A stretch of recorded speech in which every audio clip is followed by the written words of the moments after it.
Gerald Jones Subaru.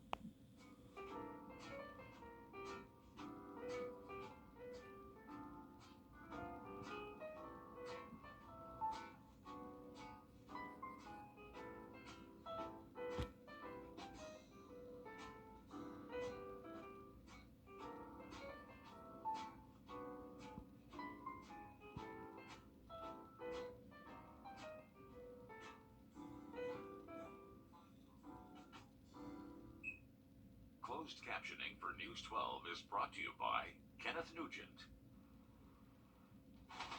From the station that's on your side, this is News 12 at 6 o'clock. Well, if you step outside of this hour, the heat will still take your breath away right now. Triple digits out there across the board, but it looks like we are getting some relief with some isolated storms rolling in this evening. And for Richmond County homicides this month has us on pace to pass last year's totals. A breakdown of violent crime numbers across the county, plus what the sheriff's office says they need to help slow it down. But first, FBI agents swarmed two Georgia churches today. One of those local, an assembly of prayer in Hephzibah. The other, the House of Prayer in Hinesville. Details still pretty limited as agents are tight-lipped on why they raided the churches, but we've been digging into the history of both all afternoon long. Our Celeste Springer has been at Assembly of Prayer off of Old Tobacco Road all day, digging into why those agents may be there. We've been out here all day long, and the FBI has been too. We're working to figure out what exactly they're looking for behind those doors. Meanwhile, I spoke to ex-members about what they experienced on the inside. FBI agents were in and out the doors of Assembly of Prayer. The sign outside reads, "We came here to pray," while the FBI came here with a warrant. Ex-members of the church say the walls have more stories to tell. We spoke to two ex-members of the Hinesville location. They say many members don't keep in touch with others outside of the church. But most of the people, they cut off communication with their family. Gladys Jordan says her son, a member of the Hephzibah location, hasn't spoken to her since she left. But I miss him. I mean, it's been 6 years. Yeah. I don't know anything about him. I mean, I don't know if when he gets sick, if he got in a car accident. I don't know anything about him. The FBI has confirmed they're also at a sister church in Hinesville. It's where both Gladys and Janessa say they started to have concerns about the organization years ago. I really woke up when he said he knew the rapture date and he was going the day before to prepare a place for us. That is when I kind of was like, what is going on? And that question, what is going on, is also on our minds tonight. We'll be keeping you updated as we learn more from the FBI on what exactly they are looking for in there. Meanwhile, I did call the phone number associated with the church. I spoke to someone over the phone. They said they did not have any comment about the raid today. Reporting in Hephzibah, Celeste Springer on your side. That is certainly not the last we will hear from that. We'll continue to dig into that as the FBI investigation unfolds. Meanwhile, I want to take you live outside over I-20 and Riverwatch Parkway, where it is scorching hot. If you have stepped outside today, it is likely it took your breath away. I think my 2-year-old said it best.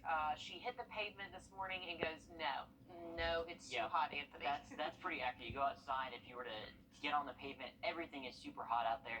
Yeah, no is a good response. Go back inside, enjoy the air conditioning.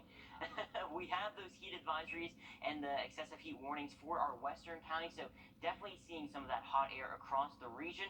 Don't have those advisories for our central and eastern counties, just not quite the qualifications from the Columbia office, but we did have some impressive temperatures today. Bushfield hitting 100 degrees for the first time since August of 2020. Now, yesterday we hit 99 degrees, but if you're keeping up with the numbers, it's been a while since we've hit 100 at Bushfield. Now, currently over Beach Island, we're seeing mostly sunny skies with a few pop-up showers not too long ago, but actual temperatures now in Augusta dipping into the upper 90s, still feeling like 101 with dew points closer to about 65. So it's on the stickier side as you're going out the door this evening. More upper 90s now that we're getting through about the 6 o'clock hour. Still 101 out there in Wrightsville, and we are seeing a few of those isolated showers up in front of a cold front. Now, this system is going to continue to move in our direction as we go through this evening, so a few areas seeing a few pop-up showers. We'll talk more about the shower chances and our temperatures going through the next couple of days, coming up in about 10 minutes.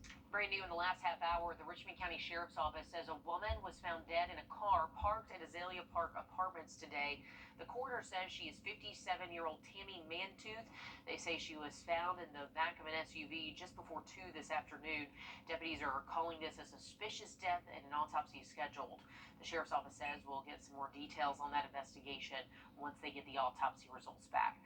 In the last month, we've reported on 4 homicides in Richmond County, 2 of those on Broad Street, with 1 on each of the last 2 weekends.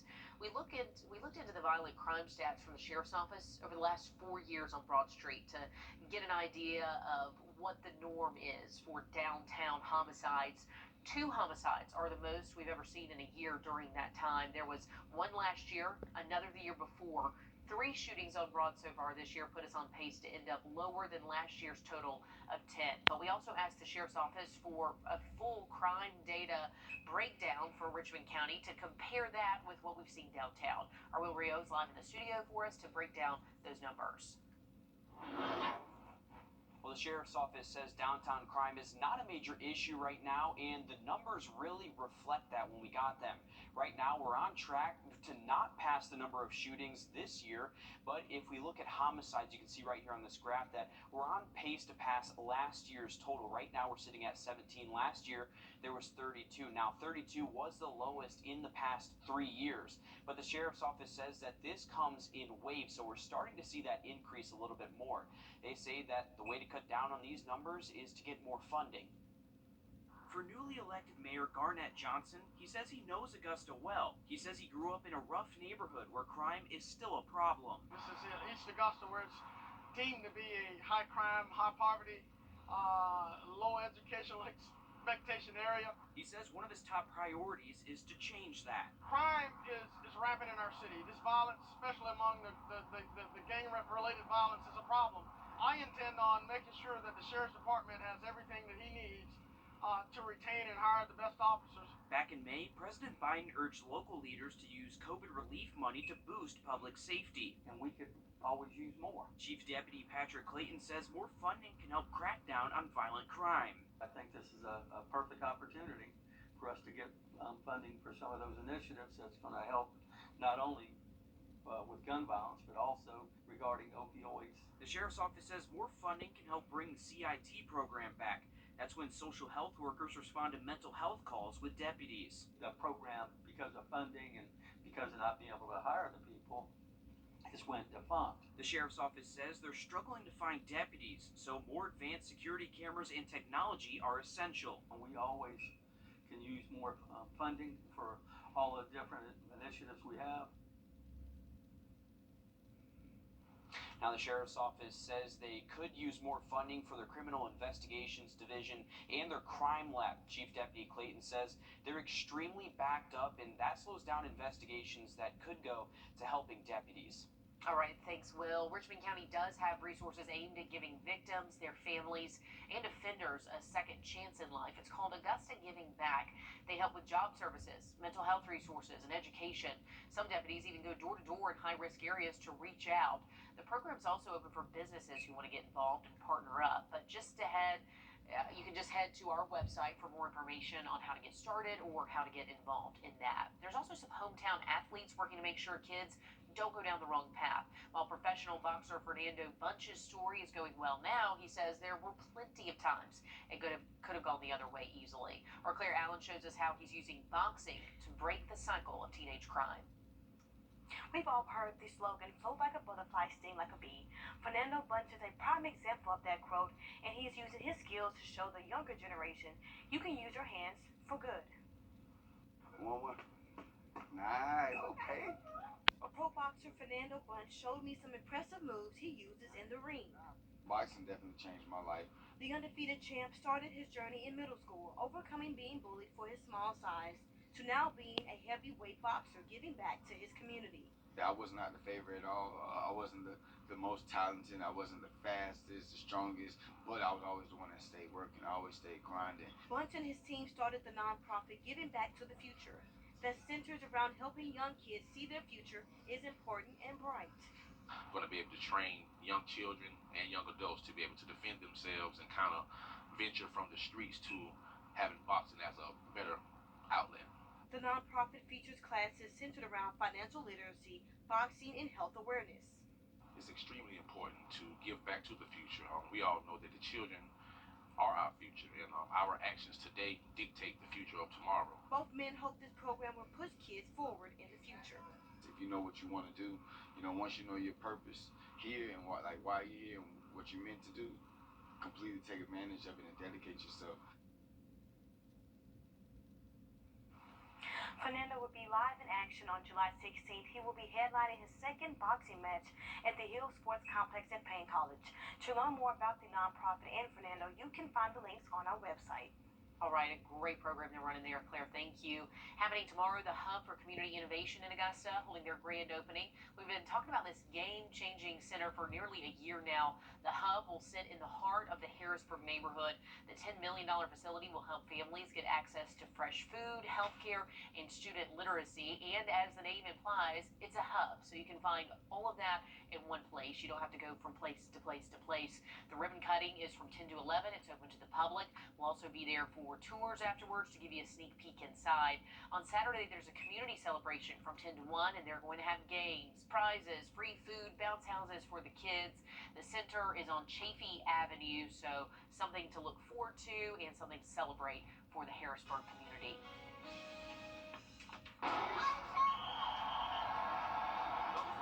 Whether it's grabbing a drink, watching the game, or having some fun, Dave & Buster's has it all. We get an inside look at what's in store as they get ready to open the doors right after the break.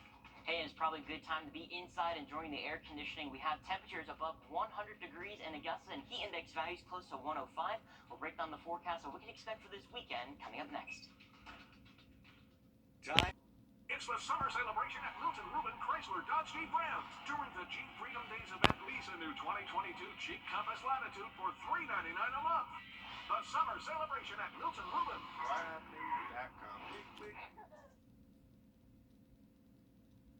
Well, we've all been waiting a long time to get a look inside the brand new Dave & Buster's, and they let us in today. Our neighbors, they are ready to open the doors Monday. And as much as Nick and I loved it, I think my son John Michael, he loved it even more. Sports, food, fun, lots of highlights for our neighbors. And John Michael had a great time. He played dodgeball, he did some racing games, he won some ducks.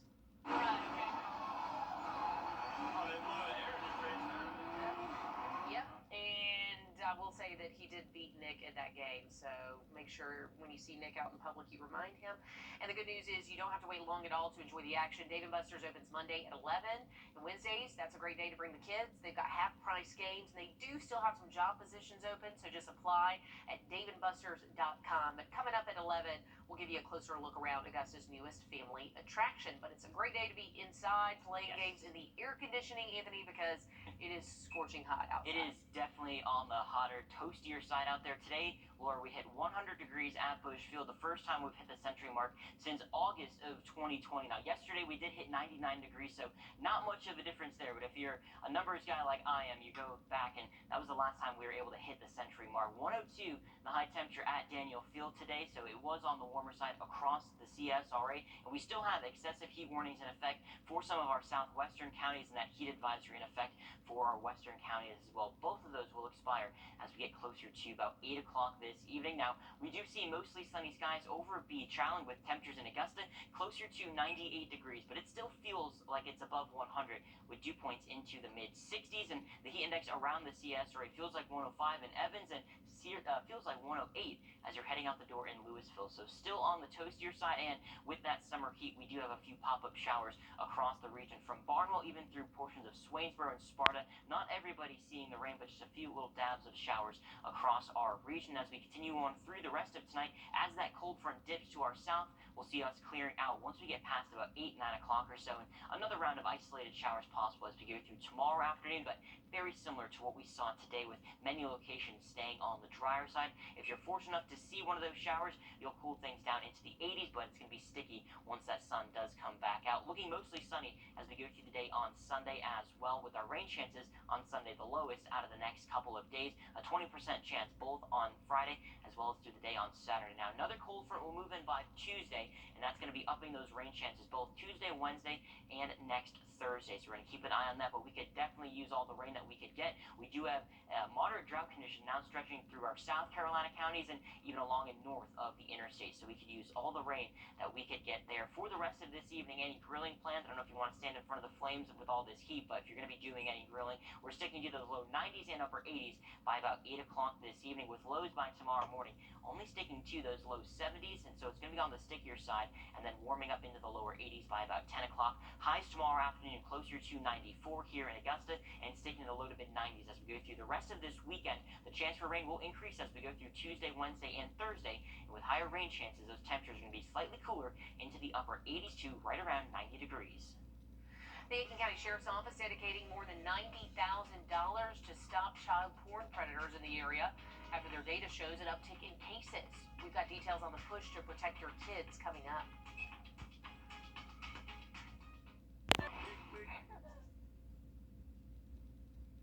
It's clearly a parent's nightmare, someone sexually exploiting your kids. It's tough to talk about, but the truth is it takes dedicated law enforcement and a community to stop it from happening. After seeing a spike in child pornography cases, the Aiken County Sheriff's Office says they're allocating more than $90,000 to their Internet Crimes Against Children Division. Our Alyssa Lyons joins us live in the newsroom. So, Alyssa, you were at the Sheriff's Office this afternoon. How do they say this money will help take down predators? Laura, that's exactly right. The hike in Internet Crimes Against Children has the Sheriff's Department adding another investigator to help dive into those cases. In 2021, the Aiken County Sheriff's Office reported 75 internet crimes against children. Already this year, they've seen 60. No particular reason that I can point out. These cases have been dramatically increasing. You can especially see that correlation after somebody has served their sentence and they're required to register on the sex offender registry. Aiken County has one primary investigator who specializes in these types of cases, but they're adding a second juvenile investigator. And crimes against children, that's what it generally concentrates on: sexual assault, child abuse, child fatalities that are suspicious. So it's a gamut of things, and also investigate any crimes against vulnerable adults. The Sheriff's Department says having an expert in these situations is what's needed in a growing community. It's sad that we have to deal with crimes against children of this nature, or just crimes against children, period. Hopefully it leads to a successful prosecution when we collaborate with our solicitor's office. The Aiken County Sheriff's Office has already announced that position internally. They hope to have it filled within a month. All right, thanks, Alyssa. Happening now, the last public meeting on Columbia County's next SPLOST package. It's at Grace Baptist Church. That's on Hardy McManus Road. Still got some time to head over and hear what projects will be on the ballot in November. Again, this is the last chance to hear more about Columbia County's upcoming SPLOST. Lots of different projects, including parks on there. So go have your voice heard for that final list.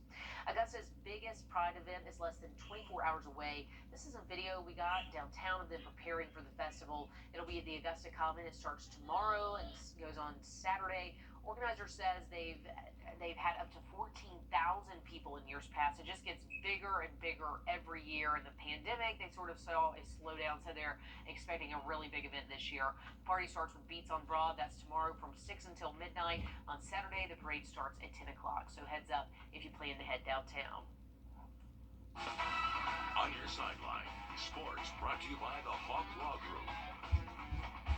The Braves have been one of the best teams in baseball over the last month and have gotten themselves firmly in a wild card spot as the All-Star game gets closer. After another walk-off win last night, the Bravos look to finish things off strong against San Francisco this afternoon.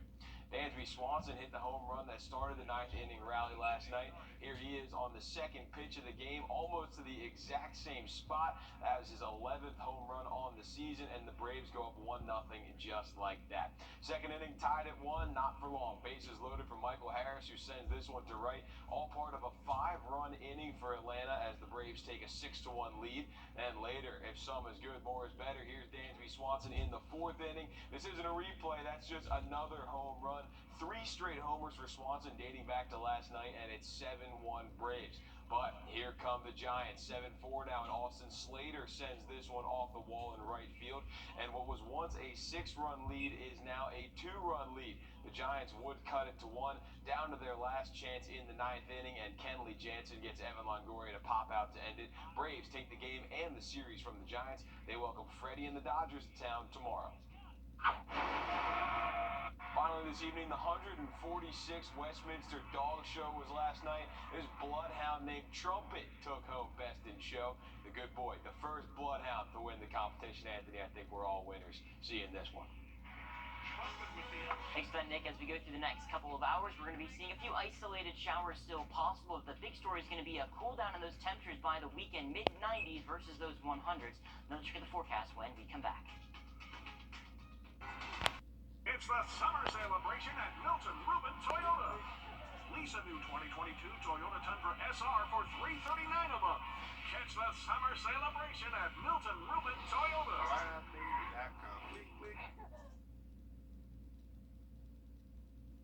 All right, we do have that excessive heat warning and heat advisory in effect till 8 o'clock this evening for those western counties, so still expecting those hot temperatures through about 8 o'clock this evening. Heat index feels like 100 across much of the CSRA, about 103 it feels like as you're heading out the door in Evans. And a quick look at radar, it does show a few pop-up showers across our region, but not everyone is going to be getting in on that rain. We definitely could use some.